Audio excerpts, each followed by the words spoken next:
morning, everyone. Welcome to the American Sports Connection. I'm your host, the one and only Joey Railroads, and boy, do I have a very special guest for you guys tonight. You may know him from the WWF many years ago. 3 times WWF Tag Team Champion, Pierre Carl Ouellet, otherwise known now as PCO. Pierre, how are you doing this evening? I'm very good. Yourself? I'm doing well. It got really warm here actually down in the Northeast. It was about 90 today, and it's getting ready to rain and finally cool off. I guess you're lucky. I'd say you're lucky because up north it's just raining, so you're probably gonna get our weather pretty soon. Oh, okay. Well, it's been raining for a week, I think. Oh, wow. That's what people are telling me. I've been on the road here and there, and you're a busy man. It seems like that every time that I come back home, it's raining all the time. So it's just been not a great start yet, So as far as weather goes. Yeah. Now, what I was wondering was, how did you, or how did it all come about that you got on the Joey Janella Spring Break show? How did that come about? It's such a story. It's such an amazing story. The thing is that I did a show in Canada with Raven on an indie show, and I found out that Raven was working for Black Label Pro in Chicago, and he was telling me about the promoter there, which is Michael Blanton. And I got in touch with Michael Blanton, and he wanted to get me there because he set a match with me and Raven. And Raven is pretty, as far as his physical condition, I think he's got some fused vertebrae, or his neck can't really move that much.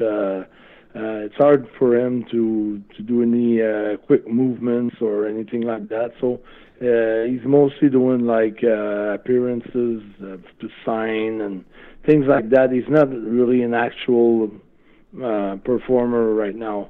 So we did a tag team match, and I pretty much did a lot of the work during that match. And Raven did great. He did all his things with the kendo sticks and things like that. And I did the spectacular stuff, and just sent a little clip to Michael, and he wanted to use me. So he gave me 2 choice of dates. He says I got an opening for January 13th or April 21st.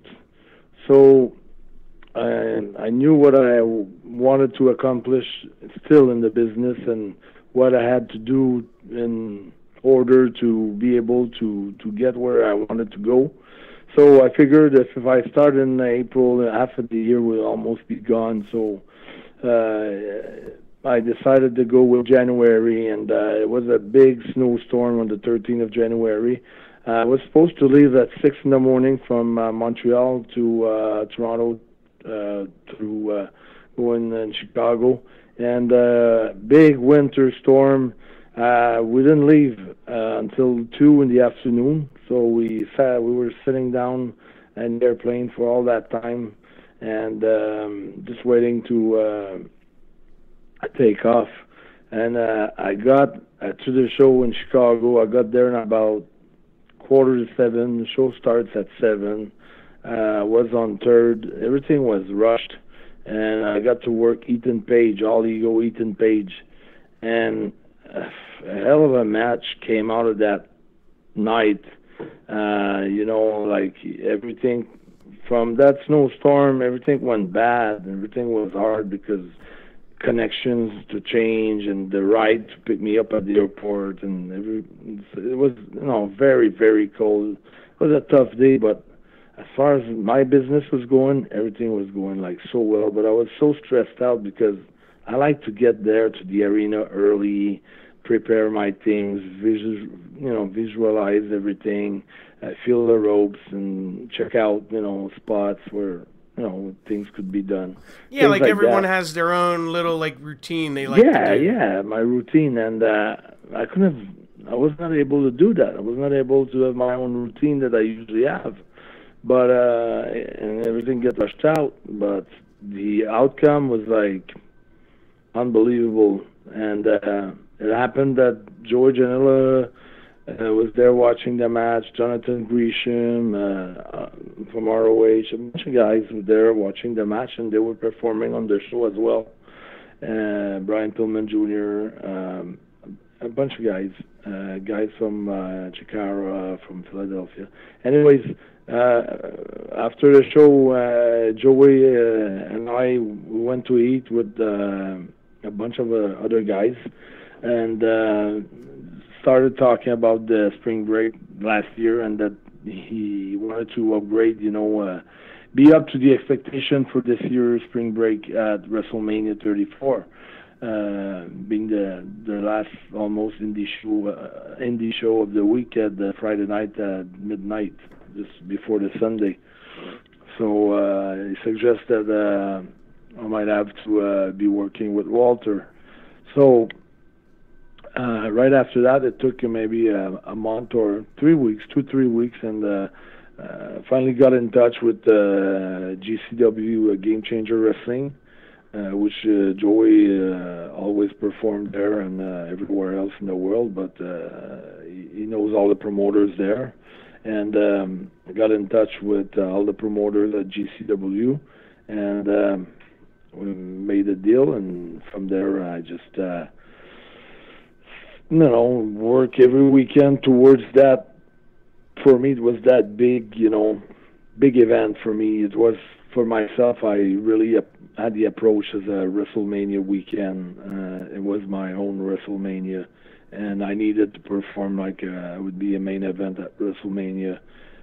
Everything, all my approach was the same that I had when I did WrestleMania before, and I wanted to go all out and show all the world what I can do in 2018.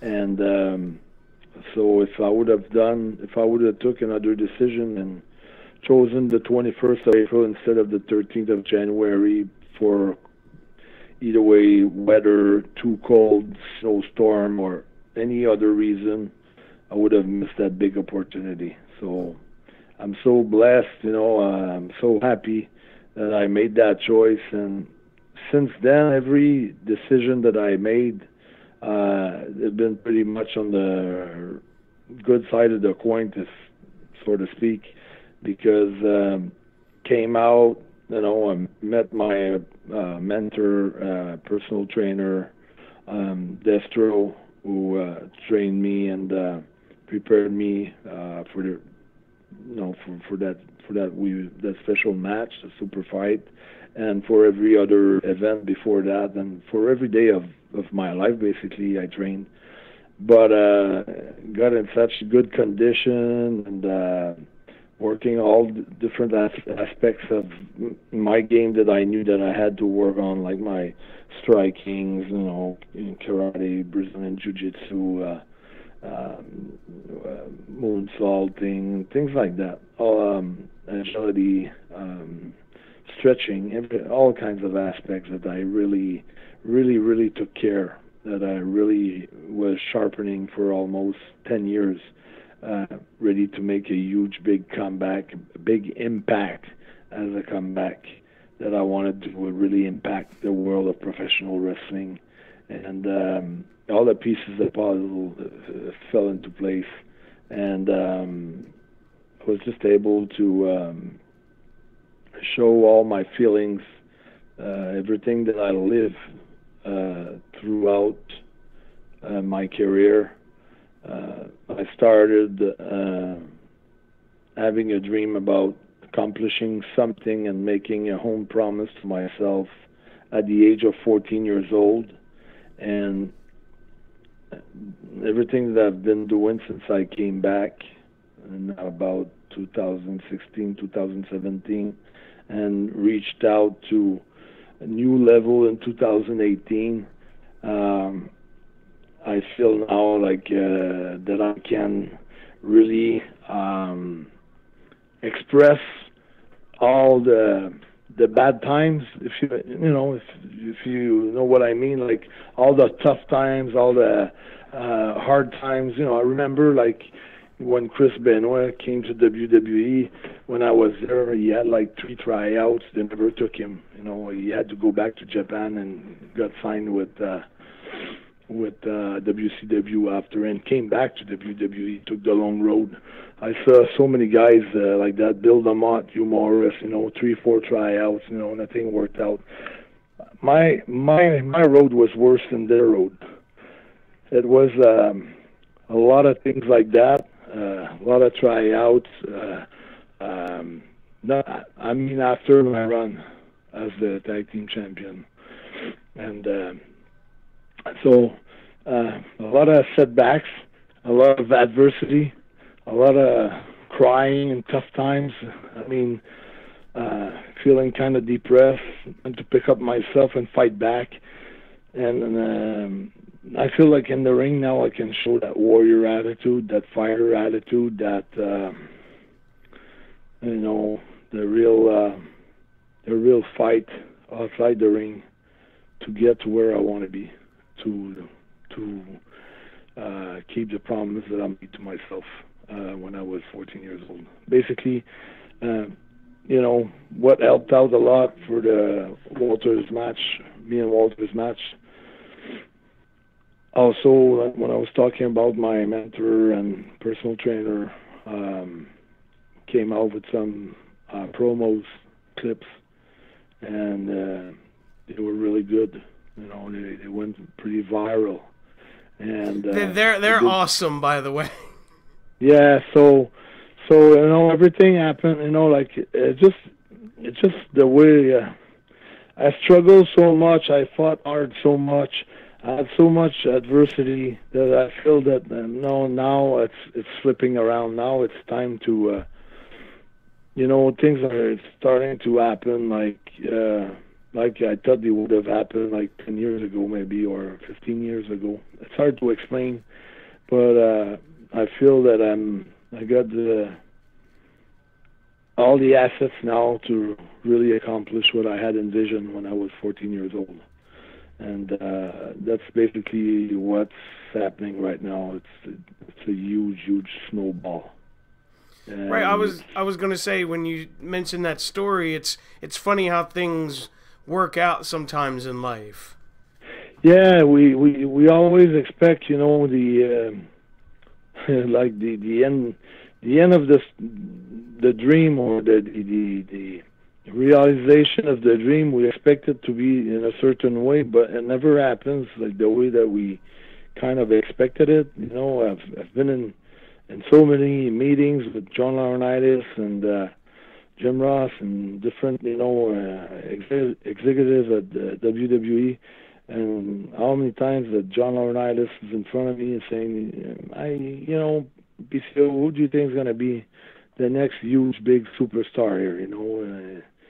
Like who's going to be the next The Rock, or the next Austin, or the next Hogan? And I always kept my mouth shut and didn't want to kind of say anything. And he would say, I'm going to tell you it's going to be the boogeyman. And then the next time I'm having another meeting, he's asking me the same question again. And I still keep my mouth shut, and he goes, I'm going to tell you it's going to be Vladimir Kozlov. And it never happened, because you cannot measure what anyone in the wrestling business, what kind of dream or what kind of desire, what kind of willpower, what kind of burning desire, what kind of fight they got inside of themselves to really achieve what they wanted to achieve. A lot of people are quitting. A lot of people are having setbacks, and they think, it's not for myself, it's not for me. It's too hard, it's too tough. a lot of people are not willing to make the sacrifice to let their wife behind, to let their house behind, to let their material behind them, and to really dive into their own dream and give it, a go, and say, what, I'm gonna burn all my boats. I'm gonna go to that island there.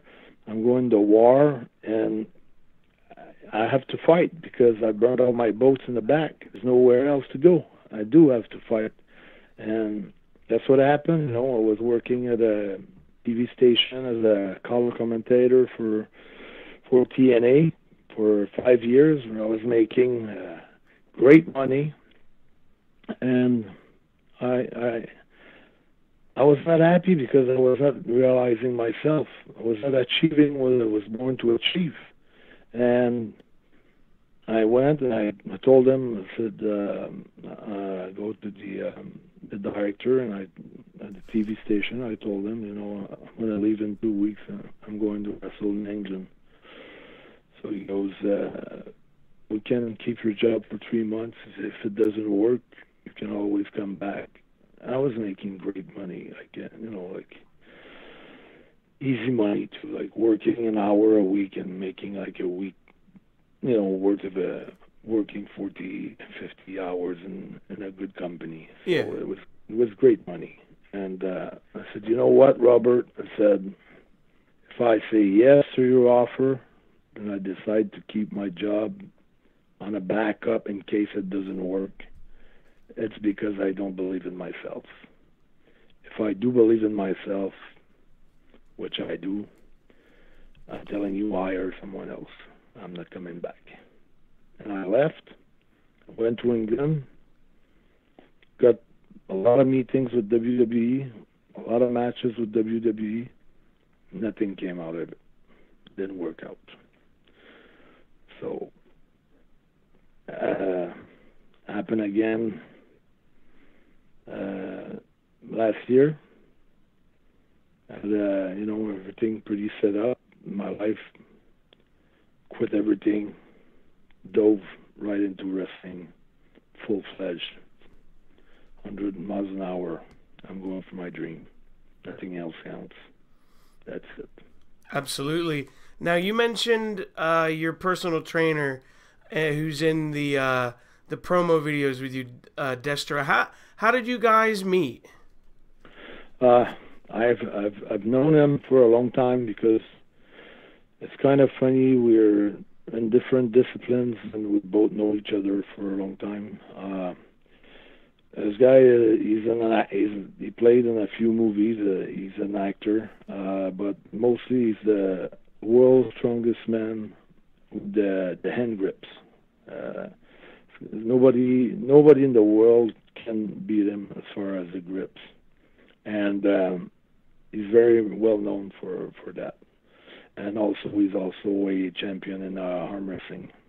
So, and he, like I said, he did a lot of movies. He did a lot of shows, like where he did perform in front of a huge crowd. He was invited himself by Arnold Schwarzenegger to do the Arnold Classic, to have like all the strongest men in the world.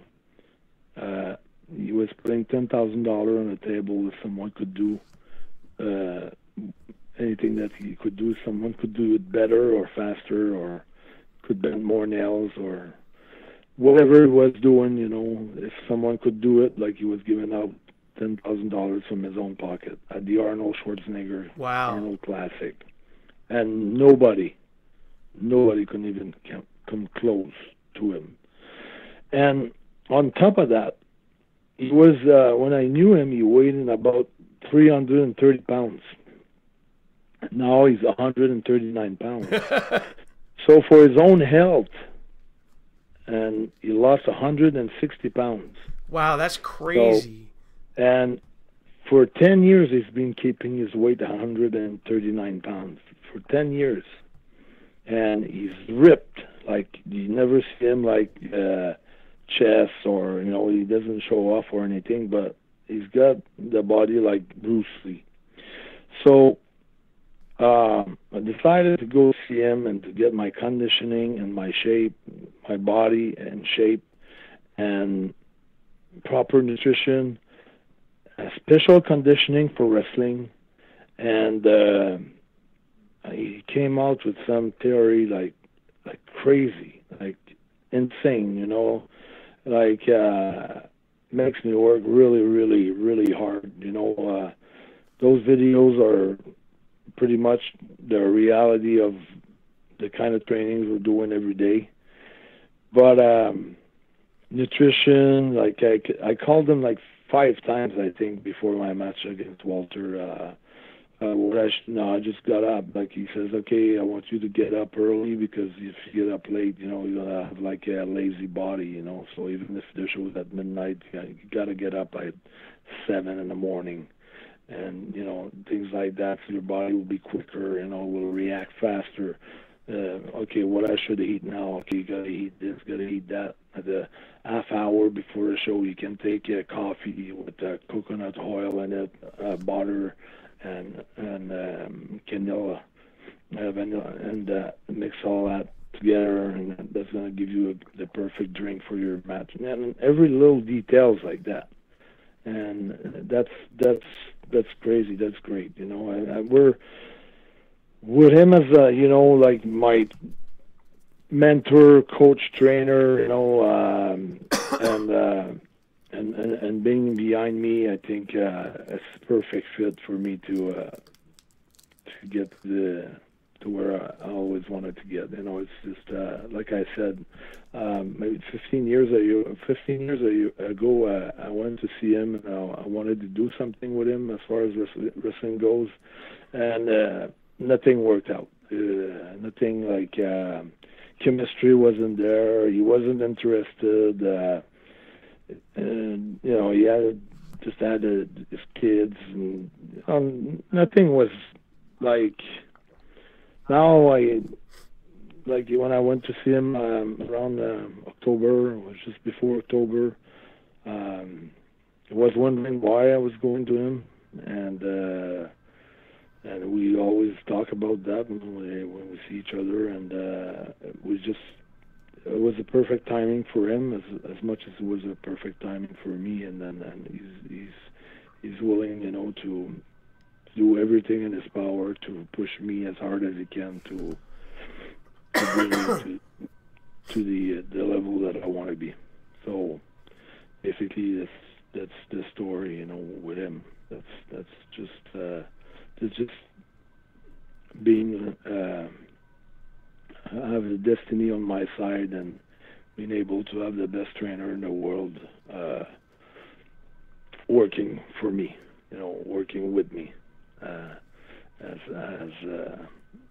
in my corner. So, which is great, you know, even if he's not on the road with me, you know, in the gym every day, like I said, nutrition and everything. So I'm very, very lucky that I can count on him. Absolutely. Now you talked about those promos. That's basically what you're doing in the gym. Whose idea was it to use those? Was it your idea to do that? Kind of, you know, it kind of came from each other. We kind of. We were talking about that just today. Like we were trying to, because the first one that I did, it was cut the deck, where we're playing cards and he goes cut the deck, and I take the whole deck of cards and I ripped it apart. And I've been working on my grip for quite a long time, you know, and so it's a lot of grips, you know, hand grippers, things like that, you know, grip towels and pull down with towels and things like that. So really get a good solid grip. I never wear any straps or anything. I always use my bare hand to lift everything, and everything's like the fat bars, you know, the 3 inches bars, over the skinny bars, and you're always at the tip of your fingers, and you're always, you know, working your ligaments and your tendons and your little, every finger and every part of your fingers. The finger is split like in 3 different parts, and you have all tendons and ligaments there that are really tiny, and they're not trained, to lift big weight and to do things like that. So we're really working on that. It showed me how the human system, the body works, how intelligent the body is, because you start by working the fingers, the thumb, and the end, and the forearm.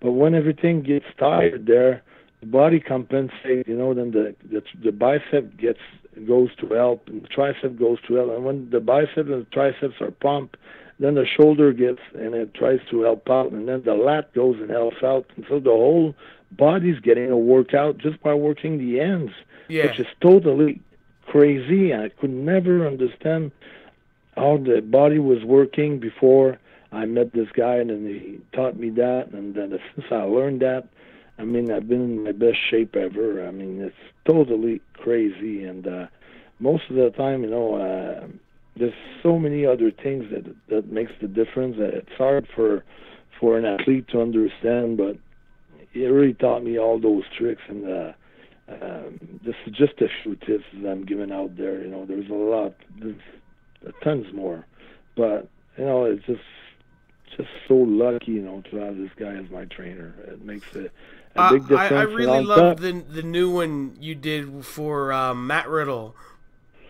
Yeah, the one with the 200 pounds over my head, and where he's shocking you in the chest or the stomach. Yeah, the electricity. Try to use electricity to transform it as a powerful source instead of making me weak.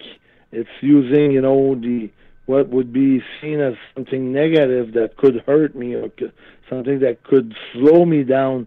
It makes me hyper. It makes me stronger. It makes me it makes me so crazy that I'm ready to do anything that I might have think that I couldn't have done before. That once I get shocked, it's like I go totally insane, totally crazy, and then I can perform, in my training and be like a true animal, like a true beast, I think it's a mindset too. You know what I mean? Yeah. With the energy that's coming from the shocks, but also from the whole environment. It's what creates the mindset, the winning mindset, the mindset of this training is my life.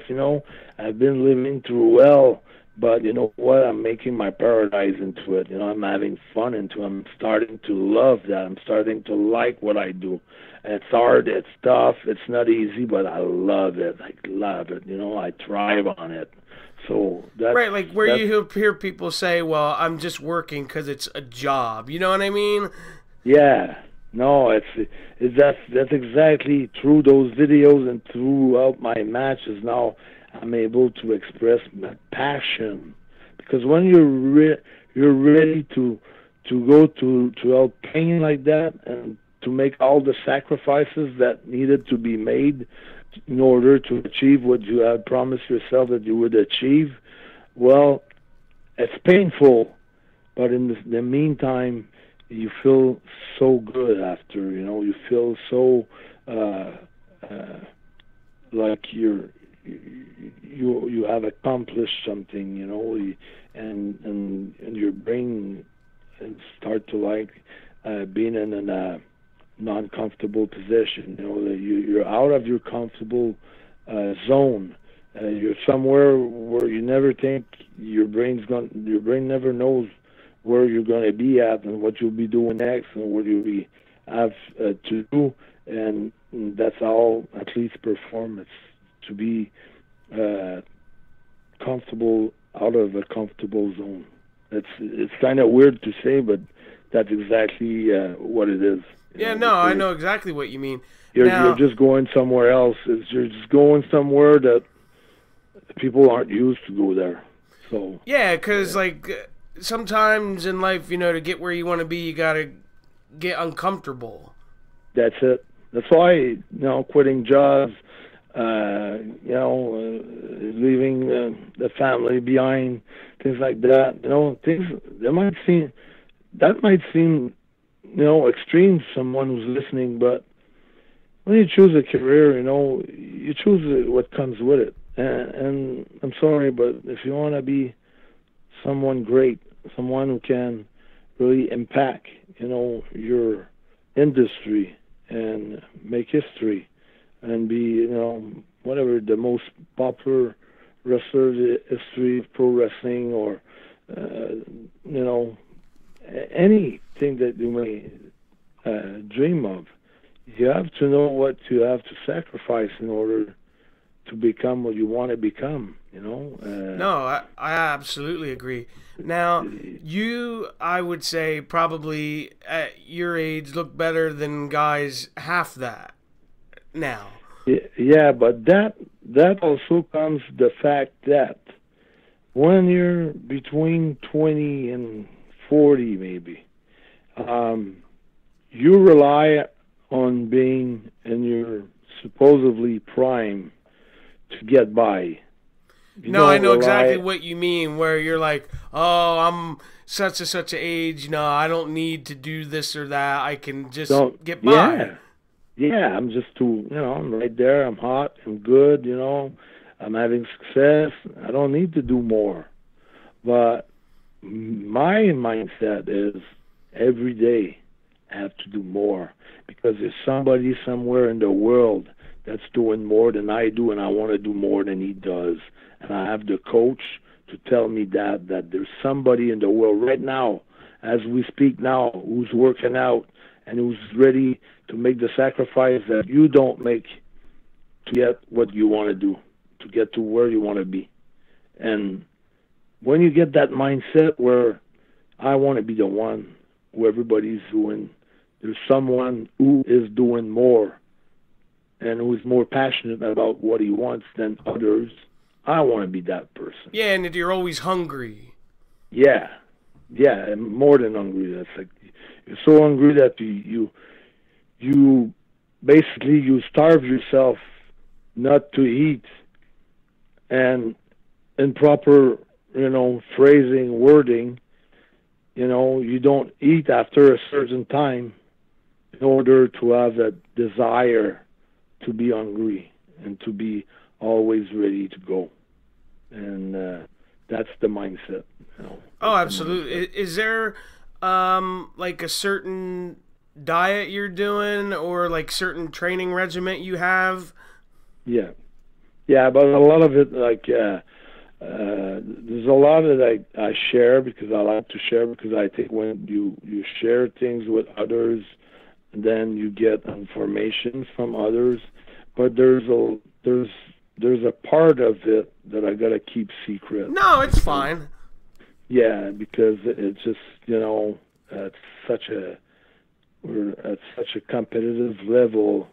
If you have an edge on something, you don't want to give. Hey, you don't want to give it away. I'll do it right after I accomplish my dream.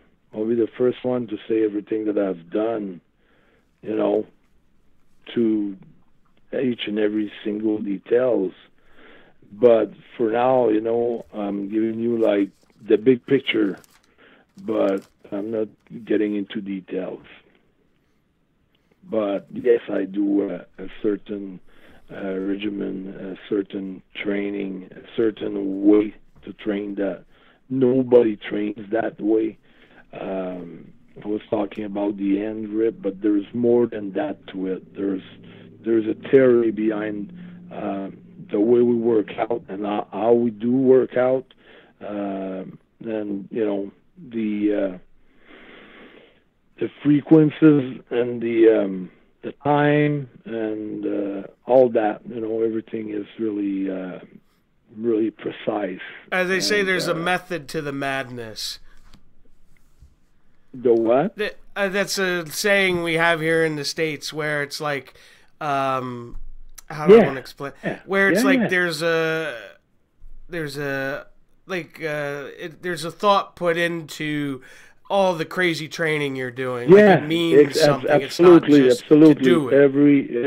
Everything. There's something the thought, like the night before, weeks before, everything is and planning, like a real plan is behind everything. Everything is planned, and in order, to achieve, a goal every day, to increase, to upgrade, to be better than the day before, and to always, be alert and focused. And there's time where it's time to go to bed. There's time to go and get up, even though if I'm not doing something, I have to get up for a purpose, reason, for a reason, and things like that. So it's a pretty crazy routine, but I'm definitely getting results. Yeah, and I'm totally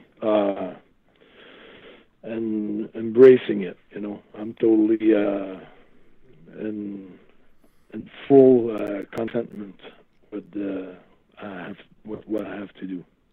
Now, when you wrestled Walter WrestleMania weekend, did you feel any extra pressure to kind of put on the best match that you possibly could, just because I don't want to say most people, but some people might not know who you were? Absolutely. I knew it was going to be tons of pressure, tons and tons of pressure, and I did put a lot of pressure on Walter too, because he felt how I felt. He felt what I was feeling. He kind of got the energy of what I was, sending towards the message that I had to send that night, that I had to shock the whole wrestling world. That was the night that, everybody was going to talk about this match forever almost, because when I see some tweets or hear any stories, like, people were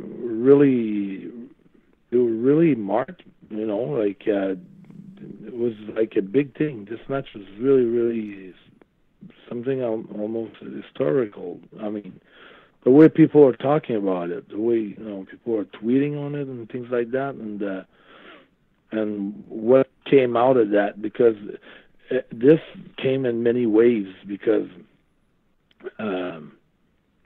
first, people didn't know what to expect from me, because some generation, they never saw me wrestle.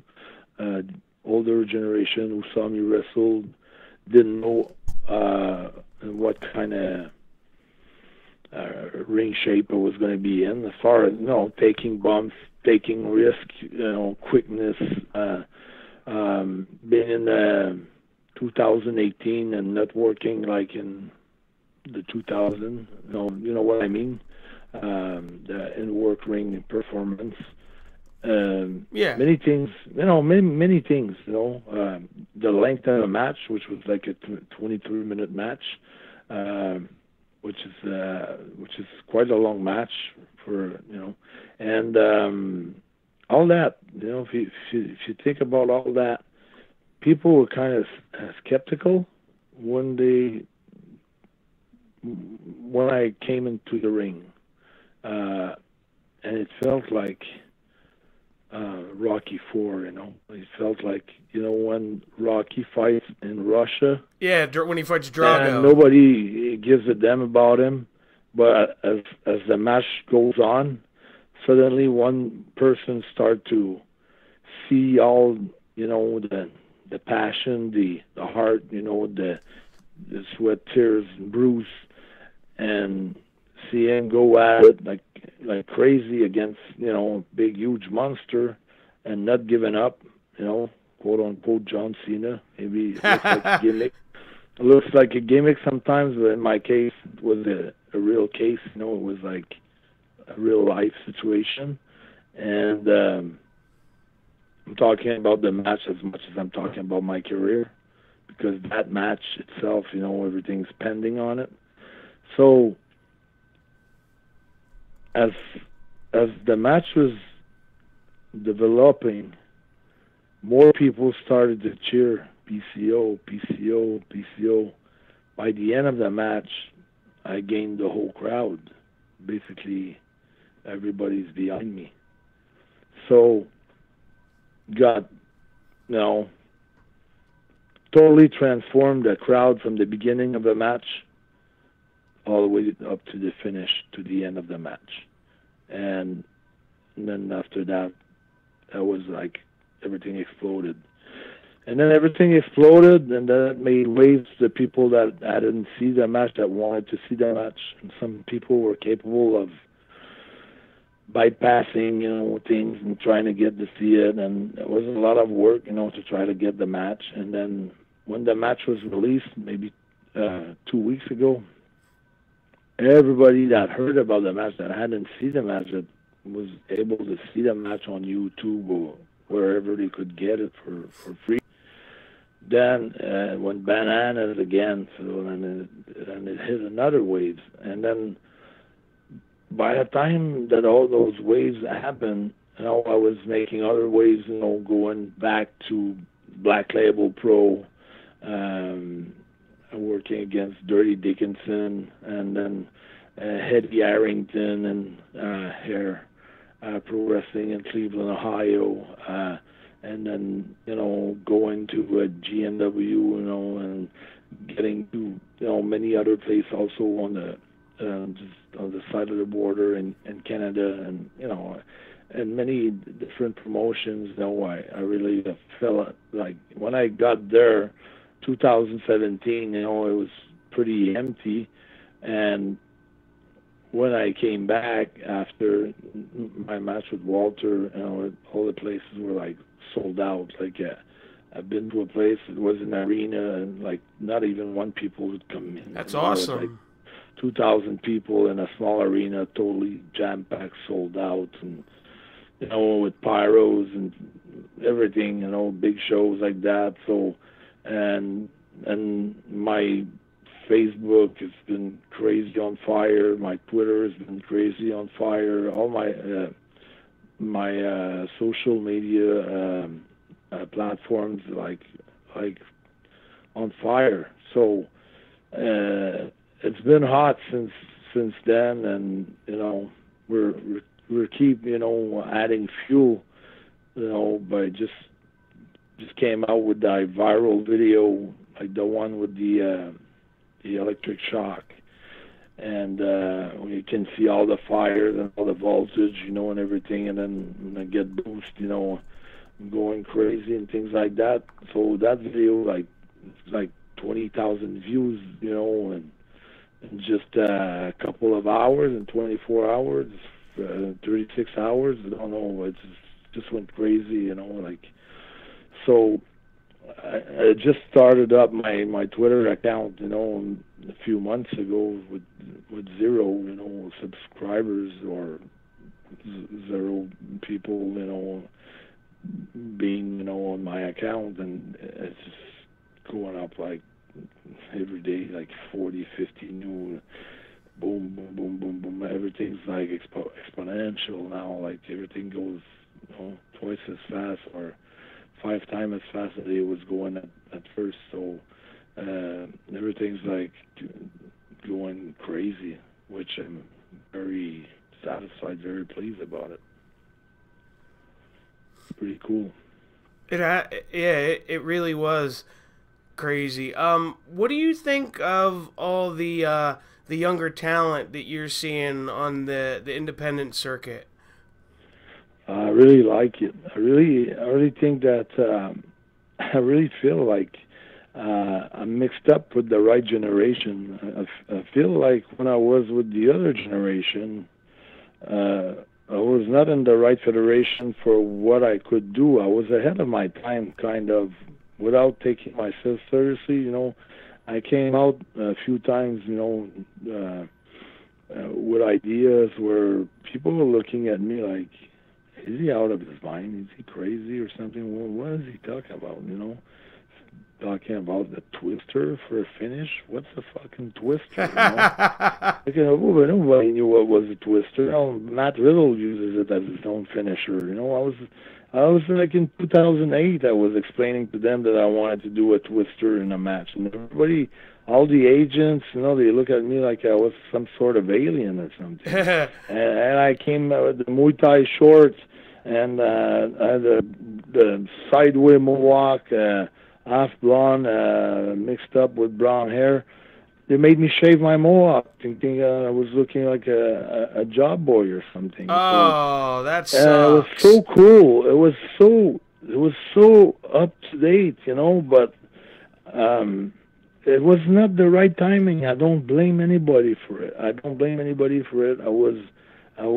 was seeing things before they happened, before Brock became a UFC champion and went back, before he hired Ronda Rousey, before he hired, even if Shamrock was there, you know, they didn't think like Shamrock, they didn't want him to bring like really, other than the ankle lock, didn't really focus on the aspect of fighting like a fighter, you know. They were more like, okay, you're working a body part, you keep working that body part. You're working an arm, you stay with the arm. And the story is a guy, you know, is trying to get his arm loose, and you're going back at it, and you're getting his arm weak, and you finish him because his arm is done at the end of the match. What I learned through my years as doing Brazilian Jiu-Jitsu or karate or boxing or any other real sport, well, you're gonna go down. You're gonna hit a hook on the liver, and you're gonna hit a direct right on the jaw, or another hook on the jaw, downstairs, upstairs. You know, you're gonna, if you're in wrestling and collegial wrestling or Olympic wrestling, you're gonna try to shoot for double legs and maybe end up with a fireman's carry, you know, because the guy's gonna think you're gonna go for his leg again, but you're gonna outsmart him and go somewhere else.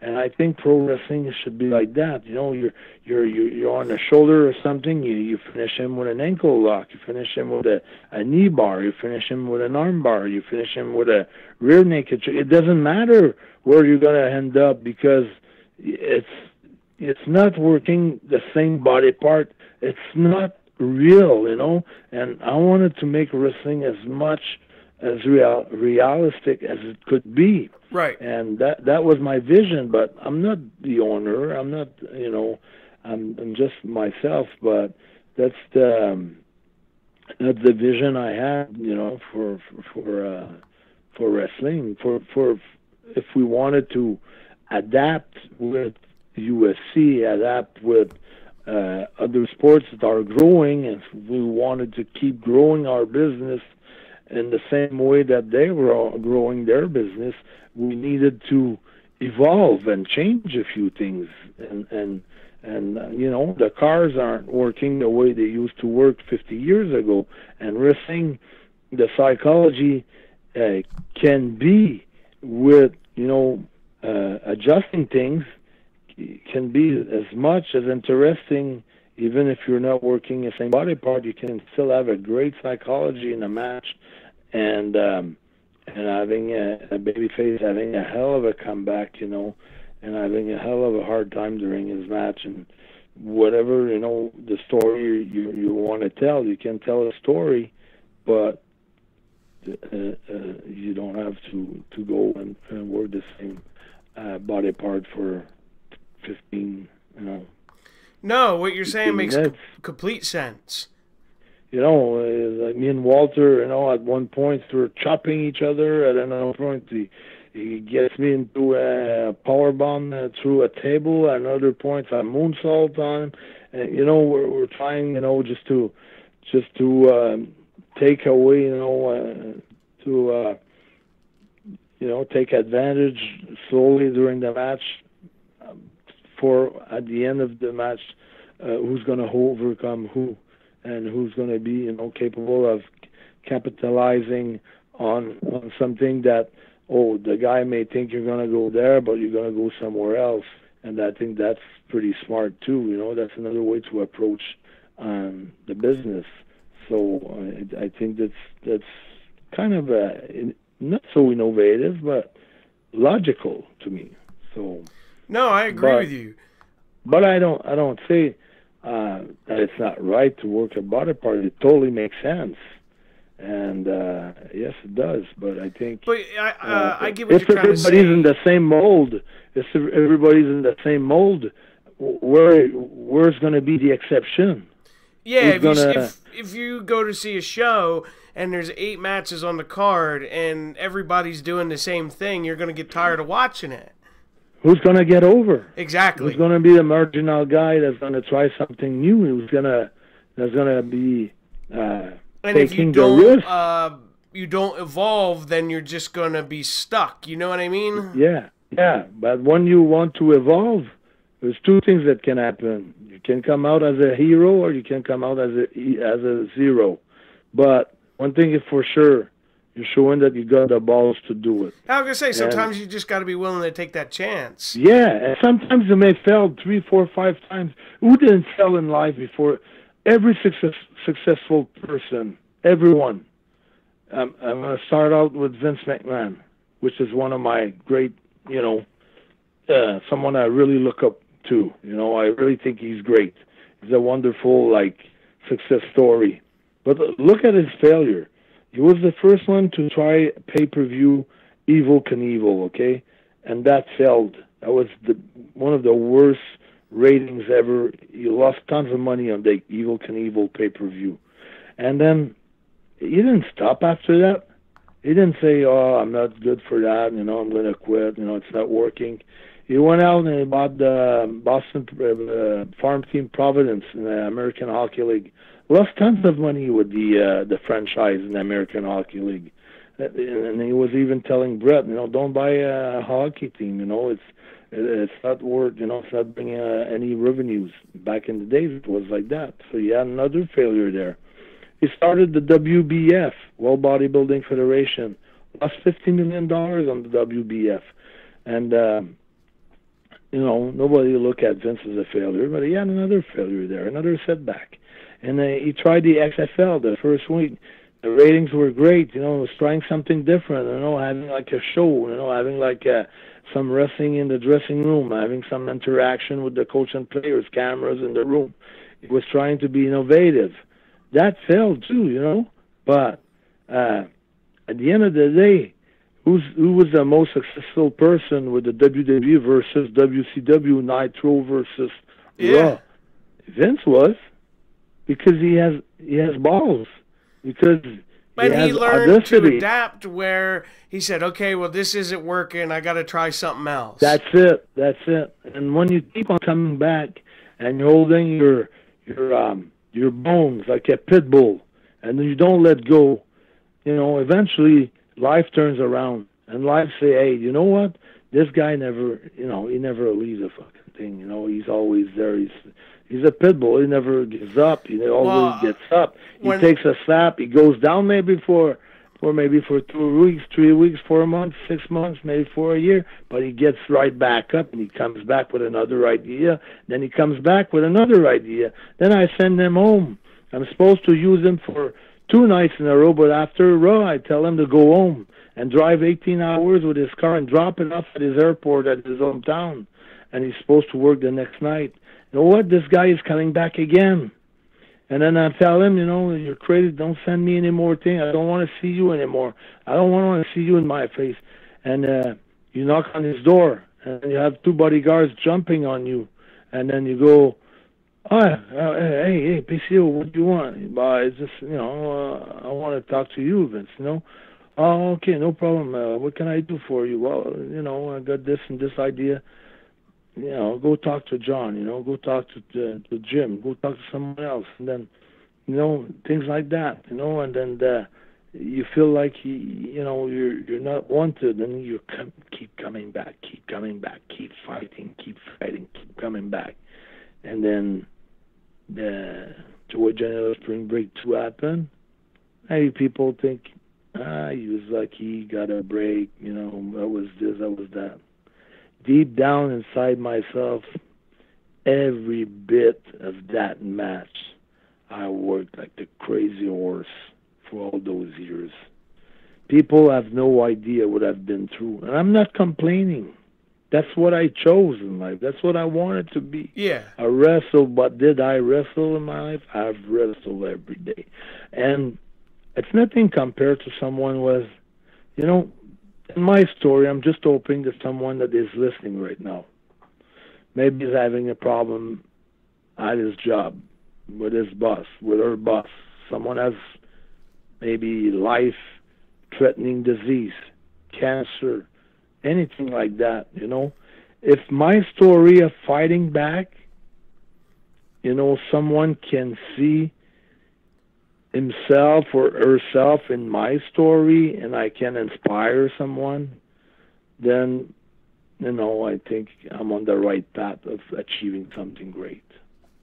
That's you know, the reason of accomplishing myself is bigger than just my own ego, you know. I'm serving a bigger purpose than just serving the purpose of my ego. That's the design, you know, that's the plan. That's the big picture. Right. It's not all about me, like, sincerely. I do it for myself because I really do it for myself, but on top of that or behind that or in front of that, I'm serving a bigger purpose. Right. Lance in Vancouver in our chat wants to know who has been your favorite guy to wrestle. There's one guy that I really fit my. There's a few names that comes to my mind. It's very tight, but I'm gonna go like for Brett and Sean. I really like both. I never, when I was there, Sean, I didn't like the way he was acting in life, but I always thought that as a performer, he was a hell of a performer, and he could make anyone look like $1 million. And I worked with him, and it was great. You know, it was true professionalism in the ring. I mean, the way, you know, everything steps, you know, everything bumps, everything is so calculated to an inch, you know, to so close, and he's so good, and the way he tells story. And Bret too, you know, Bret Hart and the Hitman, you know, like he was a good storyteller, and he was good, you know, all around, I would say, good wrestler. So no, I agree with that. I think your match with him, with Bret, at In Your House 3 is criminally underrated. Yeah, but more people are talking about it now, and it felt like for a while I felt like I did a lot of good things that went into the wind, kind of like, you know, passed under the radar. But now what's happening to me is like every little other things that I did in the past, now they all come out as good. You know, when I did the front flip cannonball from the top rope into the cement floor in TNA. Now it's coming up, and now the people are really seeing what I was willing to do, you know, to prove my passion in this business. And it comes out across, like, people get the message now.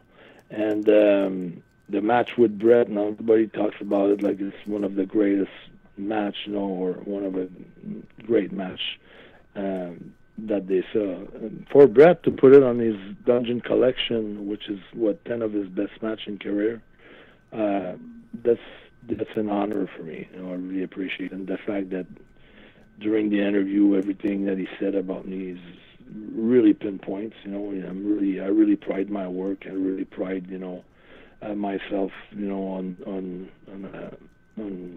the way that I perform. I never have a night easy or a night off while I'm wrestling. I'm always there always bumping. I'm always doing things where there's 50 people or 40,000 people or whatever, I'm always doing the same, performing the same way. And he really knows that pretty good about myself. And I take real pride in that, in his comment. And also a great match against Jacques Rougeau when we split and he did the retirement match.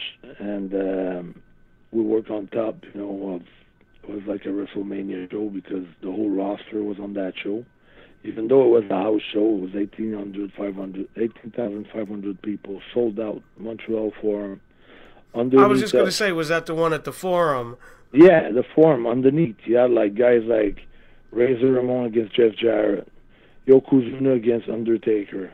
You had the whole Hart Foundation there. You had Brett, Enville Neidhart, Owen Hart. Everybody was working on that chart. All the talents, the best tag teams, the singles, the IC belt, the world title, and we were the main event of that evening. And then I really took confidence in myself that I could really be, main eventing some shows because I did it and succeed at it. It was like we stole the show that night. Right. We really had a hell of a match. We had a great match. So that kind of springboarded my career into the Lafitte deal after that, where I was almost a year undefeated. So and some other great match. I had championship match in ECW against Just Incredible, which was to me a good match, a good solid match where I picked up Francine by the ear and from the top rope drove her into a table, and the crowd, ECW arena, I didn't know how they were gonna react. They rejected big time one time. I think it was Marty or another guy. I don't know who it was, but the crowd could be harsh sometimes. It'd be hard, on guys. And sometimes it could be going nuts over somebody, and they bought me like crazy. I was overwhelmed, by our championship match, and me and PJ Polacco, just incredible. Yeah. So that's another great, pin up, on my resume if you want, and then I had great runs in Germany and England and South Africa, and pretty much all over the world. I really traveled the world from indie to indie. But like I said at the beginning of the show, I never really took that path of working the U.S. indie, and it's been a hell of a ride. It's been so much fun. I don't know if you know this, Pierre, but they mentioned you on the Bruce Pritchard show on the WWE Network. Okay, and what they said? It was the stuff about I believe it was the HBK episode. They talked about you and I'm trying to remember. It was whoever his co-host is, Conrad and Pritchard. They talked about I think it was the stuff the issue with the Click. Yeah, with Nash. Yeah, with Kevin. Yeah, didn't want to put him over in the Montreal Forum for the belt. He was the champion, and I refused to put him over. I told him that I was not going to lose. And that's when everything went kind of tough for me, everything went south, bad, everything, it's made a mistake there, truly made a mistake, and I was young and didn't really know how to react in a particular situation that was totally kind of new to me, where I was confronted with, some decisions, and I made the wrong choice. And the only reason why I'm saying that I made the wrong choice is because I went through some tough, hard time.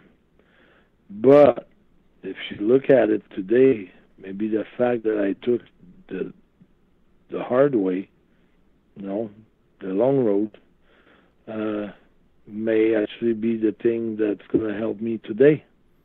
And if I had to go back in time with not having the knowledge that I have now, I would have done probably the same thing again. But knowing everything that I know now, if I would be put in that same position again, I would act differently. Yeah, it was a learning experience. Yeah, big time. I mean, you always have, to do what you've been told to do, and if you're not happy, you can always give your notice after. But you have to be business, and you have to understand that people do invest money in you, and they put time in you, and they want a return on their investment, and you become a business. You're not really a person. Yeah, we do talk personally, and we do have like friendships throughout business. But at the end of the day, we all are, as an entity, we all are a business making deal with another business, and it's all a business deal. And you have to be able to make your dealings, without destroying a show or right. Making any hostages, kind of, saying that I'm not going to show up, or I'm going to go home, or you're not going to have any main event. I think that's poor business. That's really bad business. And I really, really did act in a wrong way and manners, and it kind of affected my my business friendship with Vince, because Vince was like kind of calling me at home if he needed something. I could have like meetings with him if he was telling me, my door will always be open for you. But after that event with Kevin and Sean, I could tell that the relationship was kind of lost. Lost that friendship. Okay, Lance in Vancouver clarified this. He said Pritchard explained that he thought you were right, that you guys needed to come back and fill the stadium and then lose. That was the deal. That he's talking about something else. Okay, we're just coming out of the Jacques Rougeau's retirement match, and then we did a deal where me and Jacques, at the end, after all the feuding for 3 months, we shook hands. And then the plan was for Vince to put Bob Backlund's title on me at the Montreal Stadium in front of 70,000 or 80,000 people. The reason why was that because Jacques had sold the idea to Vince that since that it was a hockey strike and a baseball strike, every media in the province of Quebec, which is like one of the largest province in the whole country of Canada with Ontario, which is quite big, everybody had their eyes on us, on me and Jacques. And Jacques wanted to be my manager to help me out as my coach to win the title against Backlund, 3 months after the Montreal Forum event. It makes sense. And then myself, if I was going to be a paper champion, could drop the belt, to someone else if they thought that would carry the business further than I could have done it, or whatever, but at least, have a big, like the big event they did in Toronto. Yeah. So Vince and Jacques had an agreement on that, and Jacques went out and made deals with the Montreal Stadium about price for the rent, and everything was settled. And then Jacques called Vince, and that was like that. Jacques was so close to Vince that when he saw me in Puerto Rico, he says, "I'm gonna talk to Vince for you," meaning for us, I guess. But that I would never know. But he picked up the phone on the pay phone in the street and went straight through the secretary, and Vince picked up the phone. And Jacques was on a year of absence, for his second son to be, coming and be born. And he says, "Hey, Vince, I got someone here," and things like that. So I got my tryouts, and then we started as the Quebecers. But just to say, the relationship with Jacques and Vince is like that. And Vince called Jacques one day and says, "Jacques, yeah, Vince." And Jacques goes to pick up the other line, so listen to the conversation and tell me, because, sometimes in a conversation, everything goes so fast that you don't really remember if you did the word or how the other person reacts. Absolutely. Like that. So he wanted me to analyze the conversation. So I was listening on the phone, and Vince goes, "Jacques, I can't go to the stadium anymore. Can't afford that."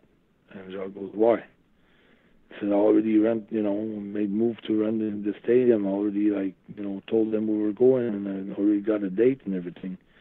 He says, "No, it's Randy Savage just quit. He went to WCW. He says, no, my head's not there right now, and it's my money, and I decided we're not going to the stadium anymore."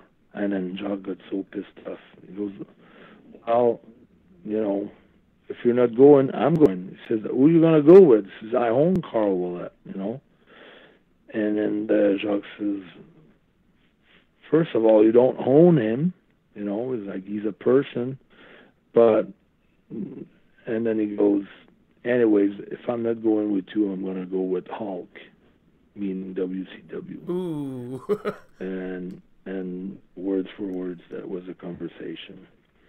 And I stayed because, Jacques asked me to go to WCW with him, which I refused because, since age 14, I wanted to be in WWF, whatever. And I always say WWE because everybody calls it like that. So I don't refer as time, but I refer as the company. So I decided to stay in WWE, and wanted to be in charge of my own life, basically, and have to deal with someone all the time, and then do my own things, and so that's basically how it went for the title. The title that was supposed to be world champion. And it was supposed to be at the stadium, and then everything went away because Randy Savage signed with WCW, and Jacques went totally. That's crazy. Now, real quick, what can fans expect from you for the rest of 2018 and beyond? Well, I'm saying that they're just getting a taste of the tip of the iceberg that is coming off right now, for the water, like it's like a big ship under it, like a big piece of ice that you can't see. But I think it's going to emerge, in 2018, 2019.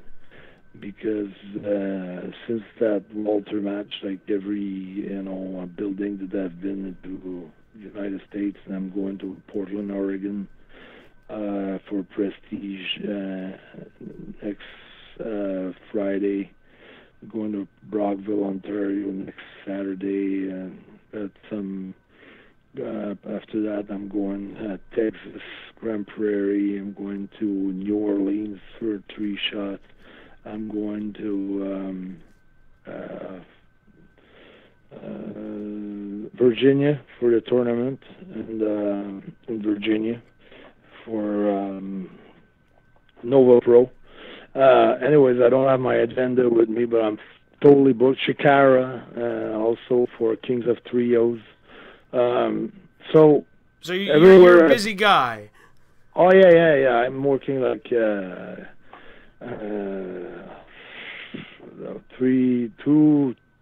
to 3 days a week, and the other days I'm always working on in the ring, anyways, on my craft or a workout or adding something, and the videos that you've seen, which is 4 so far.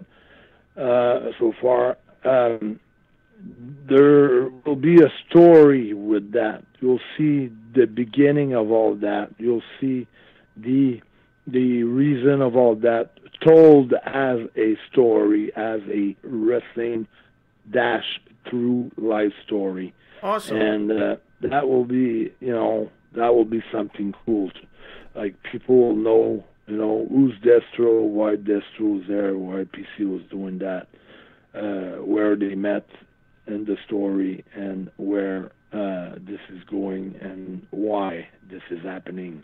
So there's a lot of things to be told on promos, and people are really into those promos so far, and I think each and every one of them will be like either different but as entertaining, or crazier, or more, so to speak, they're going to help place that story. So this is going to grow up into something like gigantic. So that's what people have to be looking at, and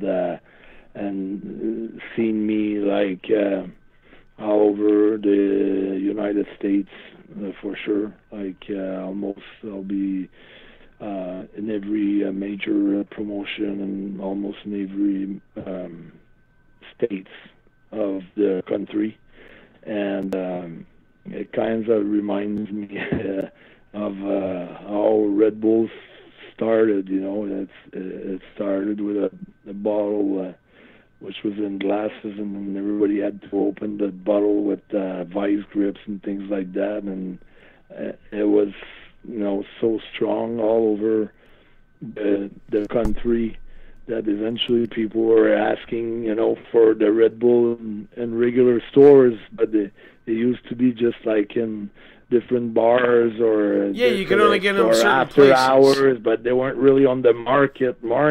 But it kind of feel like I'm feeling like my story is similar to that story.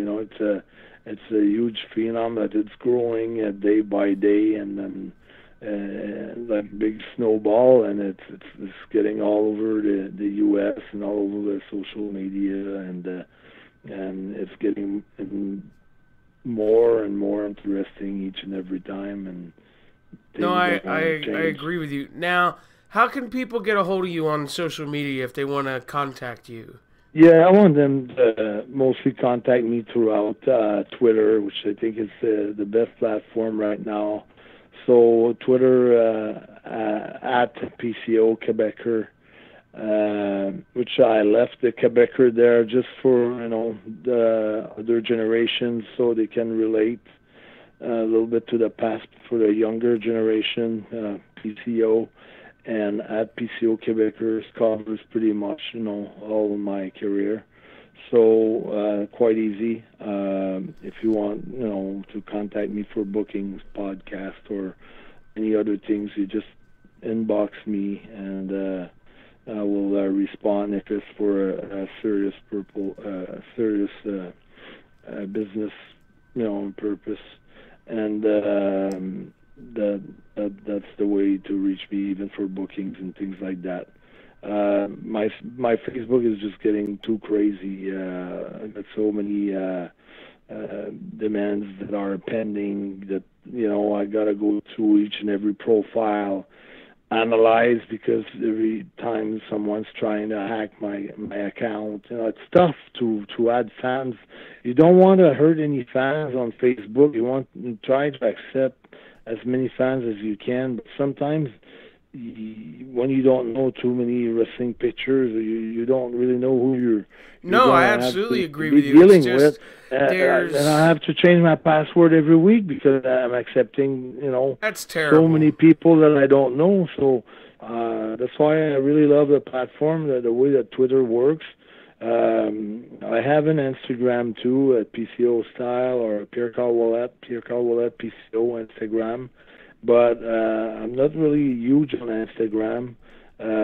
My Facebook is probably getting close to be loaded at 5,000 because I don't have everybody that quick, so it takes a little more time. But I think it's almost getting to 5,000 now, and so I direct the people to my kind of fan page, PCO Style, on Facebook, where I respond as quick as I do respond on my personal page, but it's kind of easier for me. I'd rather respond on my fan page and knowing that I'm not going to be hacked by this page and that I can please everybody.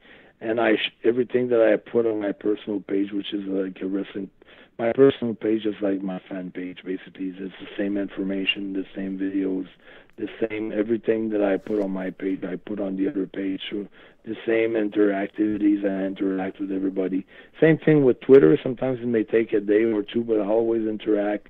By a like, put a like at least, say a word, thank you, or whatever, or retweet with a comment. I'm very active on social media, very, very active. And every promos and every piece of tape or wrestling or move that I put on Twitter or Facebook, also put on YouTube on my account at Pierre Carl Ouellet. So, well, there you go.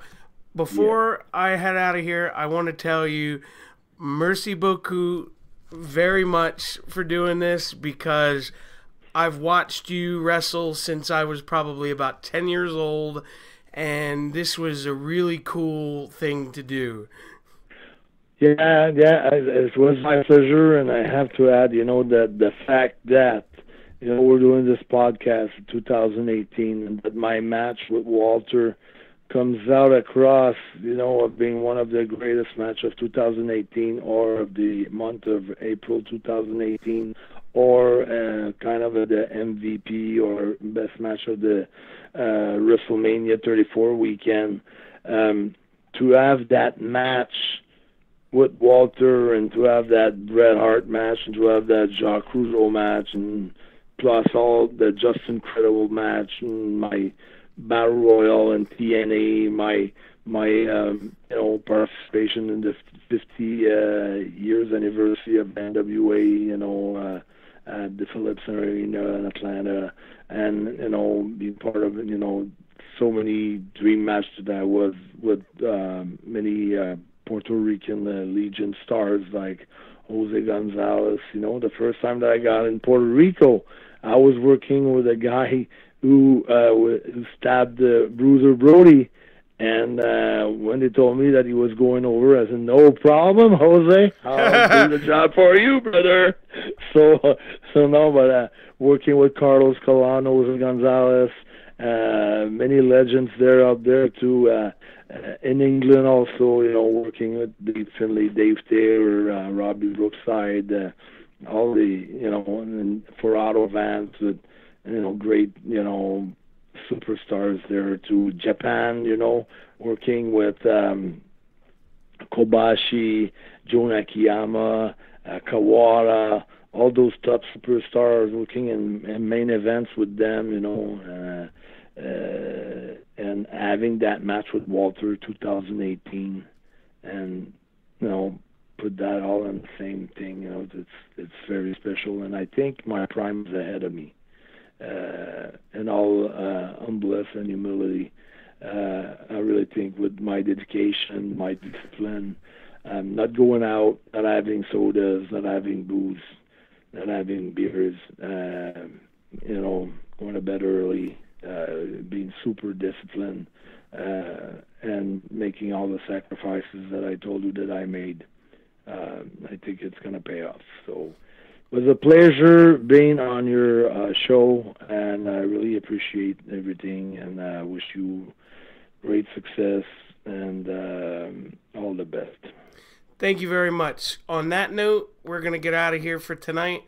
Don't forget to like, comment, subscribe, share, give it a thumbs up, all that stuff, and we'll see you back next time. Have a good night, everybody.